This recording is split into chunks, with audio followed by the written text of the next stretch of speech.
ಏನು ಗೃಹಲಕ್ಷ್ಮಿಯರಿಗೆ 4,000 ರೂಪಾಯಿ ಹಣ ಜಮೆ ಆಗೋದಕ್ಕೆ ಶುರುವಾಯ್ತಾ? ಹೌದು ವೀಕ್ಷಕರೇ, ಎಲ್ಲಾ ಗೃಹಲಕ್ಷ್ಮಿಯರಿಗೂ ಕೂಡ ಸೂಪರ್ ಸಿಹಿ ಸುದ್ದಿ.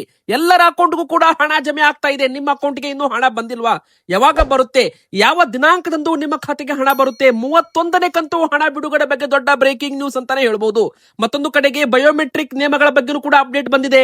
ಇನ್ನು ಕರ್ನಾಟಕದ ನೂತನ ಮುಖ್ಯಮಂತ್ರಿಯಾಗಿ ಡಿ.ಕೆ. ಶಿವಕುಮಾರ್ ಅವರು ಸಿಎಲ್ಪಿ ಸಭೆಯಲ್ಲೂ ಕೂಡ ಆಯ್ಕೆ ಆಗಿರೋದ್ರಿಂದ ಬುಧವಾರವೇ ಪ್ರಮಾಣ ವಚನ ಪಟ್ಟಾಭಿಷೇಕ ಅಂತಾನೆ ಹೇಳ್ಬಹುದು. ಕರ್ನಾಟಕ ರಾಜ್ಯದ ಹೊಸ ಮುಖ್ಯಮಂತ್ರಿ ಡಿ.ಕೆ. ಶಿವಕುಮಾರ್ ಸರ್ ಅಂತ ಈಗಾಗಲೇ ಘೋಷಣೆ ಕೂಡ ಮಾಡಲಾಗಿದೆ. ಅಧಿಕೃತವಾಗಿ ಬಂದಿರೋ ಅಪ್ಡೇಟ್ ಆಗಿದೆ.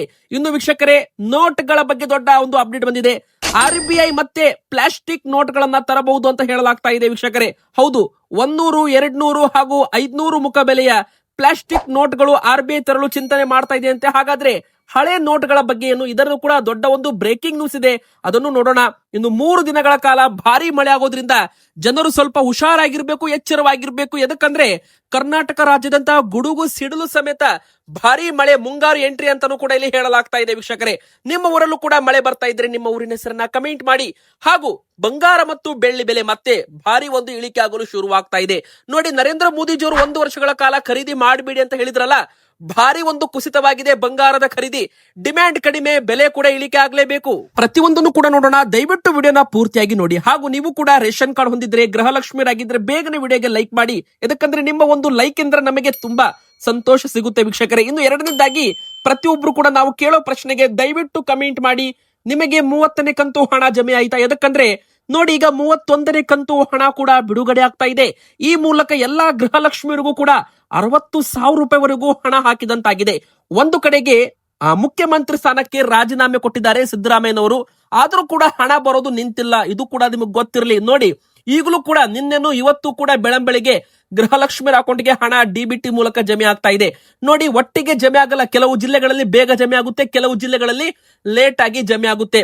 ಸೊ ಈಗ ಪ್ರತಿಯೊಂದು ಅಕೌಂಟ್ಗೂ ಕೂಡ 30ನೇ ಕಂತು ಹಣ ಜಮೆ ಆಗಿದೆ. ಆಗ್ಲೂ ಕೂಡ ಇನ್ನು 20% ಮಹಿಳೆಯರಿಗೆ ಹಣ ಬಂದಿಲ್ಲ ಅಂತಾನೂ ಕೂಡ ಇಲ್ಲಿ ಹೇಳಲಾಗಿದ್ದು, ಅವರ ಅಕೌಂಟ್ಗೂ ಕೂಡ ಈ ತಿಂಗಳು ಮೊದಲ ವಾರ ಅಂದ್ರೆ ಜೂನ್ ತಿಂಗಳ ಮೊದಲ ವಾರದಿಂದಲೇ ನಿಮ್ಮ ಅಕೌಂಟ್ಗೆ ಹಣವನ್ನ ಕ್ಲಿಯರ್ ಮಾಡಲಾಗುತ್ತೆ ವೀಕ್ಷಕರೇ. ಇನ್ನು 31ನೇ ಕಂತಿನ ಹಣವೂ ಕೂಡ ಇದೇ ಒಂದು ಜೂನ್ 10ನೇ ತಾರೀಕಿನ ಒಳಗೆ ನಿಮ್ಮ ಅಕೌಂಟ್ಗೆ ಜಮೆ ಆಗುವ ಎಲ್ಲ ಒಂದು ಸಾಧ್ಯತೆ ಇರುವಂತದ್ದು. ಎದಕ್ಕಂದ್ರೆ ನೋಡಿ, ಈಗಾಗಲೇ ಸಚಿವೆ ಲಕ್ಷ್ಮೀ ಹೆಬ್ಬಾಳ್ಕರ್ ಮೇಡಮ್ ಅವರು ಅಪ್ಡೇಟ್ ಕೊಟ್ಟಿರೋ ಪ್ರಕಾರ 25ನೇ ತಾರೀಕಿನ ಒಳಗೆ 2 ಕಂತು ಹಣವನ್ನ ಬಿಡುಗಡೆ ಮಾಡ್ತೀವಿ ಅಂತ ಮೊದಲೇ ಒಂದು ಹೇಳಿಕೆ ಕೊಟ್ಟಿದ್ರು. ಮೇ 25ನೇ ತಾರೀಕಿನ ಒಳಗೆ ಹಣ ಬಿಡುಗಡೆ ಆಗಿದ್ರೆ, ಈಗಾಗಲೇ 30ನೇ ಕಂತು ಅಂತೂ ಜಮೆ ಆಗಿದೆ. ಆದ್ರೆ 31ನೇ ಕಂತು ಬಿಡುಗಡೆ ಆಗುತ್ತೆ ಅಂತ ಹೇಳಿದ್ರು. ಆದ್ರೆ ಬಿಡುಗಡೆ ಆಗಿದೆಯೋ ಇಲ್ಲೋ ಇನ್ನೂ ಅಪ್ಡೇಟ್ ಇಲ್ಲ. ಆದ್ರೆ ಬಿಡುಗಡೆ ಆಗಿದ್ರೆ ಇದೇ ಒಂದು 10ನೇ ತಾರೀಕಿನ ಒಳಗೆ ನಿಮ್ಮ ಅಕೌಂಟ್ಗೆ ಮತ್ತೆ 2,000 ರೂಪಾಯಿ ಹಣ ಬರಲಿದೆ ವೀಕ್ಷಕರೇ. ಅಂದ್ರೆ ಈಗಾಗಲೇ ನಿಮಗೆ 30ನೇ ಕಂತು ಬಂದಿದ್ರೆ ಇನ್ನು ಕೆಲವೇ 2 ವಾರದಲ್ಲಿ ನಿಮಗೆ 31ನೇ ಕಂತು ಹಣ ಕೂಡ ಜಮೆ ಆಗುತ್ತೆ ಅಂತ ಹೇಳ್ಬೋದು. ಆದ್ರೆ ಯಾರಿಗೆ ಹಣ ಬರೋದಿಲ್ಲ ನೋಡಿ ವೀಕ್ಷಕರೇ, ಮೊದಲಿಗೆ ಹೇಳ್ಬೇಕಂದ್ರೆ ಒಂದೇ ಮನೆ ಇಟ್ಕೊಂಡು 2-3 ಜನ ಗೃಹಲಕ್ಷ್ಮಿ ಯೋಜನೆ ಲಾಭ ಪಡ್ಕೋತಾ ಇದ್ರೆ ಅಂತವರಿಗೆ ಇನ್ ಮುಂದೆ ಹಣ ಬರಲ್ಲ. ಎದಕ್ಕಂದ್ರೆ ಸರ್ಕಾರ ಈಗ ಬಯೋಮೆಟ್ರಿಕ್ ನಿಯಮವನ್ನ ಜಾರಿಗೆ ತರ್ತಾ ಇದೆ. 1 ಟೈಮ್ ಬಯೋಮೆಟ್ರಿಕ್ ಅಪ್ಡೇಟ್ ಗೃಹಲಕ್ಷ್ಮಿಯರು ಕೊಡಬೇಕು. ಅಂದ್ರೆ ನೀವು ಬಯೋಮೆಟ್ರಿಕ್ ಕೊಟ್ಟು ಈ ಒಂದು ಯೋಜನೆಗೆ ಮರು ನೋಂದಣಿ ಮಾಡಿಸಿಕೊಳ್ಬೇಕಾಗುತ್ತೆ. ಎದಕ್ಕಂದ್ರೆ ಮೃತಪಟ್ಟವರ ಅಕೌಂಟ್ಗೆ ಹಣ ಹೋಗ್ತಾ ಇದೆ. ಇನ್ನು ಒಂದೇ ಮನೆಯಲ್ಲಿ 2-3 ಜನ ಗೃಹಲಕ್ಷ್ಮಿ ಅಕೌಂಟ್ ಓಪನ್ ಮಾಡ್ಕೊಂಡಿದ್ದಾರೆ.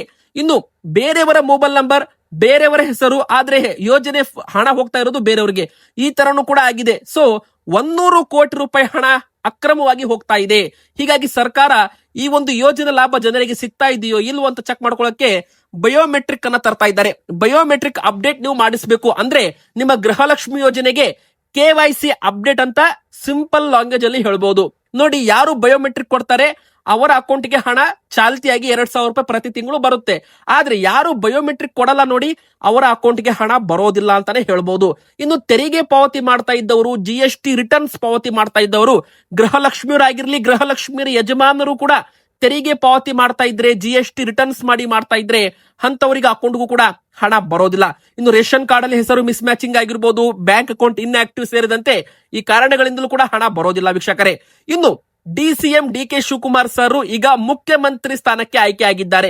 ಹೌದು, ಮುಖ್ಯಮಂತ್ರಿ ಸ್ಥಾನಕ್ಕೆ ಸಿದ್ದರಾಮಯ್ಯನವರು ರಾಜೀನಾಮೆ ಘೋಷಣೆ ಮಾಡಿದ್ದು ನಿಮಗೆಲ್ಲ ಗೊತ್ತೇ ಇದೆ. ಆದ್ರೆ ಈಗ ನಡೆದ CLP ಸಭೆ ಅಂದ್ರೆ ಕಾಂಗ್ರೆಸ್ ಶಾಸಕಾಂಗ ಸಭೆಯಲ್ಲಿ ಖುದ್ದು ಸಿದ್ದರಾಮಯ್ಯನವರು ಈಗ ಡಿ.ಕೆ. ಶಿವಕುಮಾರ್ ಅವರ ಹೆಸರನ್ನ ಸೂಚನೆ ಮಾಡಿದ್ದಾರೆ. ಅಂದ್ರೆ CLP ಸಭೆಯ ಒಂದು ಶಾಸಕಾಂಗ ಸಭೆಯ ನಾಯಕನಾಗಿ ಈಗ DK ಶಿವಕುಮಾರ್ ಅವರನ್ನ ಹೆಸರನ್ನ ಘೋಷಣೆ ಮಾಡಲಾಗಿದ್ದು, ಅಧಿಕೃತವಾಗಿ ಮುಖ್ಯಮಂತ್ರಿ ಸ್ಥಾನಕ್ಕೆ ಈಗ DK ಶಿವಕುಮಾರ್ ಅವರು ಆಯ್ಕೆಯಾಗಿದ್ದಾರೆ ಅಂತ ಹೇಳ್ಬೋದು.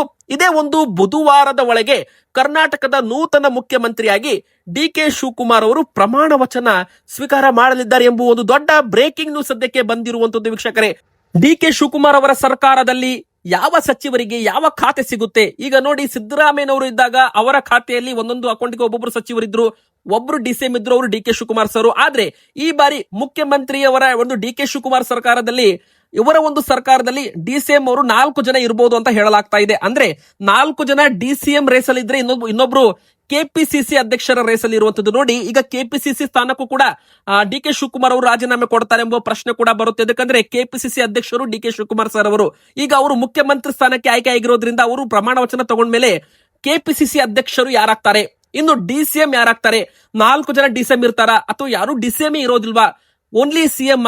ಎಲ್ಲ ಕೂಡ ಪ್ರಶ್ನೆಗೆ ಉತ್ತರ ಬುಧವಾರದ ಒಳಗೆ ಸಿಗಲಿದೆ ವೀಕ್ಷಕರೇ. ಈಗ ಕರ್ನಾಟಕದ ಮೂರನೇ ದೊಡ್ಡ ಬ್ರೇಕಿಂಗ್ ನ್ಯೂಸ್ ಏನಪ್ಪಾ ಅಂದ್ರೆ, ನೋಡಿ, RBI ಮತ್ತೆ 50, 20, 50 ಹಾಗೂ 100, 500 ಈ ನೋಟುಗಳ ಪ್ಲಾಸ್ಟಿಕ್ ನೋಟುಗಳನ್ನು ತರಲು ಚಿಂತನೆ ಮಾಡ್ತಾ ಇದೆ ಅಂತೆ. ಅಂದ್ರೆ ನೋಡಿ, ಈಗಿರುವ ನೋಟುಗಳಿಗೆ ಪಾಲಿಮರ್ ನೋಟುಗಳಿಗೆ ಏನು ಡಿಫರೆನ್ಸ್? ಹರಿಯೋದಿಲ್ಲ, ನೀರಲ್ಲಿ ಹಾಕಿದ್ರೆ ಕೊಳೆಯೋದಿಲ್ಲ. ಹೌದು ವೀಕ್ಷಕರೇ, ಈಗಿರುವ ನೋಟುಗಳು ನಾವು ಹರಿಬಹುದು, ನೀರಿನಲ್ಲಿ ಹಾಕಿದ್ರೆ ಅದು ಹರಿದು ಹೋಗುತ್ತೆ. ಆದ್ರೆ ಈಗ ಪಾಲಿಮರ್ ಪ್ಲಾಸ್ಟಿಕ್ ನೋಟ್ಸ್ ಗಳನ್ನ ಚಲಾವಣೆಗೆ ತಂದ್ರೆ ಅವು ನೀರಲ್ಲಿ ಹಾಕಿದ್ರು ಕೂಡ ಹರಿಯೋದಿಲ್ಲ, ಅಂದ್ರೆ ಅವು ಒಟ್ಟು ಕೂಡ ಒದ್ದೆ ಆಗೋದಿಲ್ಲ. ಒಂದು ತರ ಪಾಲಿಮರ್ ಪ್ಲಾಸ್ಟಿಕ್ ನೋಟ್ಸ್ ಅಂತಾನು ಕೂಡ ಇದಕ್ಕೆ ಕರಿಬಹುದು. ಇದರ ಬಾಳಿಕೆ ತುಂಬಾನೇ ದಿನಗಳು ಬರುತ್ತೆ, ತುಂಬಾ ವರ್ಷಗಳ ಕಾಲ ಬರುತ್ತೆ. ಈಗಿರುವ ನೋಟುಗಳು 2-3 ಬಾರಿ ನಾವೇನಾದ್ರೂ ಕೈಯಲ್ಲಿ ಹಿಡಿದು ಮಡಿಸಿದ್ರೆ ಅದು ಮುದುಡಿ ಆಗ್ಬಿಡುತ್ತೆ, ನಂತರ ಎಲ್ಲಿ ಹರಿದು ಹೋಗುತ್ತೆ ಎಂಬುವ ಭಯ ಕೂಡ ಇರುತ್ತೆ ವೀಕ್ಷಕರೇ. ಆದ್ರೆ ಇದನ್ನ ಈಗ RBI ಹೊಸ ಒಂದು ಪ್ಲಾಸ್ಟಿಕ್ ಕರೆನ್ಸಿ ನೋಟ್ಸ್ ಗಳನ್ನ ಚಾಲ್ತಿಯಲ್ಲಿ ತರಲು ತೀರ್ಮಾನ ಮಾಡಲು ಮುಂದಾಗಬಹುದು ಅಂತ ಒಂದು ಸುದ್ದಿ ವೈರಲ್ ಆಗಿದೆ. ಆದ್ರೆ ಇಲ್ಲಿ ಅಧಿಕೃತ ಆದೇಶ RBI ಕಡೆ ಅಂತ ಒಂದು ಬಂದಿಲ್ಲ. ಆದ್ರೆ ಸೋಷಿಯಲ್ ಮೀಡಿಯಾದಲ್ಲಿ ಈ ತರ ಒಂದು ಸುದ್ದಿ ವೈರಲ್ ಆಗಿದೆ. ಆದ್ರೆ ವೀಕ್ಷಕರೇ, ಇದ್ರ ಬಗ್ಗೆ ಸತ್ಯಾಸತ್ಯತೆ ಇನ್ನೂ ಕೂಡ ತಿಳ್ಕೊಳ್ಳೋದು ಬಾಕಿ ಇರುವಂತದ್ದು. ಹೀಗಾಗಿ ಜನರು ಯಾರು ಕೂಡ ಗಾಬರಿ ಆಗಬಾರದು. ನೋಟ್ಗಳು ಯಾವುದು ಕೂಡ ಸದ್ಯಕ್ಕೆ ಬ್ಯಾನ್ ಆಗೋದಿಲ್ಲ. ತುಂಬಾ ಕಡೆಗೆ ನೋಟ್ಗಳು ಬ್ಯಾನ್ ಆಗ್ಬಿಡುತ್ತೆ ಅಂತ ಫೇಕ್ ನ್ಯೂಸ್ ಕೂಡ ಇಲ್ಲಿ ಅಲ್ದಾಡ್ತಾ ಇರುವಂತದ್ದು. ಸೊ ಇದ್ರ ಬಗ್ಗೆ ಜನರು ಯಾರು ಕೂಡ ಟೆನ್ಷನ್ ಚಿಂತೆ ಮಾಡೋದು ಬೇಕಾಗಿಲ್ಲ ವೀಕ್ಷಕರೇ. ಈ ಇರೋ ನೋಟುಗಳು ಚಲಾವಣೆಯಲ್ಲಿರುತ್ತೆ. ಮುಂದೆ ಪ್ಲಾಸ್ಟಿಕ್ ನೋಟ್ ಬಂದ್ರೂ ಕೂಡ ಇವುಗಳ ನೋಟ್ಗಳನ್ನ ಬ್ಯಾನ್ ಮಾಡಲ್ಲ ಅಂತಾನು ಕೂಡ ಇಲ್ಲಿ ಹೇಳ್ಬಹುದು. ಇನ್ನು ದಕ್ಷಿಣ ಕರ್ನಾಟಕದ ಭಾಗದಲ್ಲಿ ಭಾರಿ ಮಳೆ ಆಗುತ್ತೆ ಅಂತ ಹವಾಮಾನ ಇಲಾಖೆ ಹೇಳಿರುವಂತದ್ದು. ನೋಡಿ, ಗುಡುಗು ಸಿಡಿಲು ಸಮೇತ ಮಳೆ ಆಗೋದ್ರಿಂದ ಜನರು ಹುಷಾರಾಗಿರ್ಬೇಕು. 8ರಿಂದ 10 ಜಿಲ್ಲೆಗಳಿಗೆ ಅಲರ್ಟ್ ಕೊಡಲಾಗಿದೆ. ಎದಕ್ಕಂದ್ರೆ ಗುಡುಗು ಸಿಡಿಲು ಸಮೇತ ಮಳೆ ಆಗೋದ್ರಿಂದ. ಯಾವೆಲ್ಲ ಜಿಲ್ಲೆಗಳು ಅಂತ ನೀವು ಕೇಳೋದಾದ್ರೆ, ಮೊದಲಿಗೆ ಬರೋದು ದಕ್ಷಿಣ ಕರ್ನಾಟಕದ ಒಳನಾಡಿನ ಜಿಲ್ಲೆಗಳಾದ ಬೆಂಗಳೂರು ನಗರ ಹಾಗೂ ಬೆಂಗಳೂರು ಗ್ರಾಮಾಂತರದಲ್ಲಿ ಬಿರುಗಾಳಿ ಸಹಿತ ಮಳೆ ಎಚ್ಚರಿಕೆ ಕೊಡಲಾಗಿದೆ. ಮುಂದಿನ 3 ದಿನಗಳ ಕಾಲ ಭಾರಿ ಮಳೆ ಆಗುತ್ತೆ. ಸಂಚಾರ ಅಸ್ತವ್ಯಸ್ತವಾಗಿದೆ. ಕೆಲವು ಕಡೆಗೆ ಅಂಡರ್ಗ್ರೌಂಡ್ ಡ್ರೈನೇಜ್ ತುಂಬಿ ನೀರು ಹೊರಗಡೆ ಬಂದಿರುವಂತದ್ದು ಅಂತ ಕೂಡ ಹೇಳಲಾಗ್ತಾ ಇದೆ. ನೋಡಿ, ಇನ್ನೊಂದು ಕಡೆಗೆ ಹೇಳ್ಬೇಕಂದ್ರೆ ಚಿಕ್ಕಬಳ್ಳಾಪುರ, ತುಮಕೂರು, ಮಂಡ್ಯ, ಕೋಲಾರ ಹಾಗೂ ಚಿಕ್ಕಬಳ್ಳಾಪುರ ಈ ಒಂದು ಭಾಗದಲ್ಲಿ, ರಾಮನಗರ ಈ ಒಂದು ಭಾಗದಲ್ಲಿ ಹೆಚ್ಚು ಮಳೆ ಆಗಲಿದೆ ಅಂತ ಹವಾಮಾನ ಇಲಾಖೆಯಿಂದ ಬಂದಿರೋ ಅಪ್ಡೇಟು. ದಕ್ಷಿಣ ಕರ್ನಾಟಕದ ಒಳನಾಡಿನ ಭಾಗಗಳಲ್ಲಿ ಗುಡುಗು ಸಿಡಿಲು ಸಮೇತ ಭಾರಿ ಬಿರುಗಾಳಿ ಸಮೇತ ಮಳೆ ಆಗಲಿದೆ. ಇನ್ನು ಉತ್ತರ ಕರ್ನಾಟಕದ ಒಳನಾಡಿನ ಭಾಗದಲ್ಲಿ ಸಾಧಾರಣ ಮಳೆ, ಗುಡುಗು ಸಿಡಿಲು ಸಮೇತ ಸಾಧಾರಣ ಮಳೆ ಆಗುತ್ತೆ ಅಂತಾನು ಕೂಡ ಇಲ್ಲಿ ಹೇಳಲಾಗಿದೆ ವೀಕ್ಷಕರೇ. ಅಂದ್ರೆ ಗದಗ, ಕೊಪ್ಪಳ, ಹುಬ್ಬಳ್ಳಿ, ಧಾರವಾಡ, ಬೆಳಗಾವಿ, ಯಾದಗಿರಿ ಈ ಒಂದು ಭಾಗದಲ್ಲಿ ಸ್ವಲ್ಪ ಮಳೆ ಆಗುತ್ತೆ ಅಂತಾನು ಕೂಡ ಇಲ್ಲಿ ಹೇಳ್ಬಹುದು. ಅಂದ್ರೆ 3ರಿಂದ 4 ದಿನಗಳ ಕಾಲ ಇಲ್ಲಿ ಮಳೆ ಆಗೋದ್ರಿಂದ ಜನರು ಹುಷಾರಾಗಿರ್ಬೇಕು. ಗುಡುಲು ಸಿಡಿಲು ಬಡಿಯುವಾಗ ಅನಾವಶ್ಯಕವಾಗಿ ಹೊರಗಡೆ ಬರಬೇಡಿ. ಇನ್ನು ಮುಖ್ಯವಾಗಿ ಕೊನೆಯದಾಗಿ ಬಂಗಾರದ ಬೆಲೆ ಮತ್ತೆ ಇಳಿಕೆ ಆಗ್ತಾ ಇದೆ ಎಂಬ ಪ್ರಶ್ನೆ. ಎದಕ್ಕಂದ್ರೆ ನೋಡಿ, ಭಾರತದ ಜನರು ಬಂಗಾರ ಖರೀದಿಯಲ್ಲಿ ನಿರಾಸಕ್ತಿ ತೋರಿಸಿದ್ದಾರೆ. ಅಂದ್ರೆ ನರೇಂದ್ರ ಮೋದಿಜಿಯವರ ಒಂದು ಹೇಳಿಕೆ ಬೆನ್ನಲ್ಲೇ ಭಾರತದ ಆಮದು ಭಾರಿ ಕುಸಿತ ಕಂಡಿರುವಂತದ್ದು. ಹೀಗಾಗಿ ಚಿನ್ನದ ಬೆಲೆಯಲ್ಲಿ ಭಾರಿ ಒಂದು ಇಳಿಕೆ ಆಗ್ತಾ ಇದೆ. ಒಂದು ಕಡೆಗೆ ಆಮದು ಸುಂಕ ಏರಿಕೆ ಆಗಿರೋ ಕಾರಣ ಬೆಲೆ ಏರಿಕೆ ಆಗಿತ್ತು, ಆದ್ರೆ ಈಗ ಮತ್ತೆ ಇಳಿಕೆ ಆಗ್ತಾ ಇದೆ. ಹಾಗಾದ್ರೆ ಈಗ 10 ಗ್ರಾಮ್ಗೆ ಎಷ್ಟು ಇಳಿಕೆ ಆಗಿದೆ ನೋಡಿ, ಬರೋಬ್ಬರಿ 1,500 ರೂಪಾಯಿಯಷ್ಟು ಇಳಿಕೆ ಕಂಡಿರುವಂತದ್ದು ಬಂಗಾರದ ಬೆಲೆ. ಈಗ ಹೋದ ವಾರ 1,63,000 ರೂಪಾಯಿ ಇತ್ತು 10 ಗ್ರಾಮ್ 24 ಕ್ಯಾರೆಟ್ ಅಪರಂಜಿ ಚಿನ್ನ. ಆದ್ರೆ ಇವತ್ತು 1,57,000 ರೂಪಾಯಿಗೆ ಬಂದಿದೆ. ಅಂದ್ರೆ ಮತ್ತೆ ಈಗ ಇಳಿಕೆ ಕಂಡಿರುವಂತದ್ದು ಬಂಗಾರದ ಬೆಲೆ. ಇನ್ನೊಂದು ಕಡೆಗೆ ಬೆಳ್ಳಿ ಕೂಡ ಹೋದ ವಾರ 3,10,000 ರೂಪಾಯಿ ಇತ್ತು ಕೆಜಿಗೆ, ಆದ್ರೆ ಈಗ 2,85,000 ರೂಪಾಯಿಗೆ ಬಂದಿದೆ. ಹತ್ತತ್ರ 25,000 ರೂಪಾಯಿಯಷ್ಟು ಕುಸಿತ ಇಲ್ಲಿ ಕಂಡಿರುವಂತದ್ದು ಬೆಳ್ಳಿ ಬೆಲೆ ಕೂಡ. ನೋಡಿ, ಬಂಗಾರ ಬೆಳ್ಳಿ ಖರೀದಿ ಮಾಡೋರು ಸ್ವಲ್ಪ ಹುಷಾರಾಗಿರ್ಬೇಕು. ಎದಕ್ಕಂದ್ರೆ ಮುಂದಿನ ಬರೋ ದಿನ ಅಂದ್ರೆ ಮುಂದಿನ ವರ್ಷ, ಈ ವರ್ಷ ನೋಡಿ 15% ಆಮದು ಸುಂಕ ಇದೆ. ಮುಂದಿನ ವರ್ಷ ಸರ್ಕಾರ ಆಮದು ಸುಂಕ ಇಳಿಕೆ ಮಾಡಿದ್ರೆ ಬಂಗಾರದ ಬೆಲೆ ಮತ್ತೆ 10,000 ರೂಪಾಯಿ ಇಳಿಕೆಯನ್ನು ಕೂಡ ಆಗ್ಬಹುದು. ಈಗ 10,000 ರೂಪಾಯಿ ಎಕ್ಸೆಸ್ ನೀವು ಕೊಡಬೇಕಾಗುತ್ತೆ 10 ಗ್ರಾಮ್ಗೆ. ಅದಕ್ಕಂದ್ರೆ 6% ಇದ್ದ ಆಮದು ಸುಂಕ 15%ಗೆ ಏರಿಕೆ ಮಾಡಿದ್ದಾರೆ, 9% ಜಾಸ್ತಿ ಮಾಡಿದ್ದಾರೆ. ಲಕ್ಷಕ್ಕೆ 9,000 ರೂಪಾಯಿ ಬಂಗಾರದ ಆಮದು ಸುಂಕ ಜಾಸ್ತಿ ಆಗಿದೆ. ಬೇರೆ ದೇಶಗಳಿಗೆ ಕಂಪೇರ್ ಮಾಡಿದ್ರೆ ಭಾರತದಲ್ಲಿ ಸದ್ಯಕ್ಕೆ ಬಂಗಾರ ಬೆಳ್ಳಿ ದುಬಾರಿ ಸಿಗ್ತಾ ಇದೆ. ಆದ್ರೆ ಜಾಗತಿಕ ಮಟ್ಟದಲ್ಲಿ ಬೆಲೆ ಇಳಿಕೆ ಆಗಿರೋ ಕಾರಣ ಈ ಒಂದು ಬೆಲೆಯಲ್ಲಿ ಇಳಿಕೆ ಆಗಿರುವಂತದ್ದು. ಇನ್ನೊಂದು ಕಡೆಗೆ ಅಮೆರಿಕ ಇರಾನ್ ಯುದ್ಧ ಪರಿಣಾಮವೂ ಕೂಡ ಬಂಗಾರ ಬೆಳ್ಳಿ ಬೆಲೆ ನೇರವಾಗಿ ಬೀಳ್ತಾ ಇರುವಂತದ್ದು. ಸೊ ಇದರ ಬೆಲೆಯಲ್ಲಿ ಭಾರಿ ಒಂದು ಏರುಪೇರು ಆಗ್ತಾ ಇದೆ. ಮುಂದಿನ ಬರೋ ದಿನ ಬಂಗಾರ ಬೆಳ್ಳಿ ಬೆಲೆ ಮತ್ತಷ್ಟು ಕುಸಿಯುವ ಸಾಧ್ಯತೆ ಇರೋದ್ರಿಂದ ಜನರು ಸ್ವಲ್ಪ ಎಚ್ಚರ ವಹಿಸಬೇಕಾಗುತ್ತೆ ಅಂತ ಇಲ್ಲಿ ತಜ್ಞರು ಹೇಳಿರುವಂತದ್ದು ವೀಕ್ಷಕರೇ. ಆದ್ರೆ ಹೋದ ವಾರ ಈ ವಾರಕ್ಕೆ ಕಂಪೇರ್ ಮಾಡಿದ್ರೆ ಕೇವಲ 4,000 ರಿಂದ 5,000 ರೂಪಾಯಿ ಅಷ್ಟು ಇಳಿಕೆ ಕಂಡಿದೆ.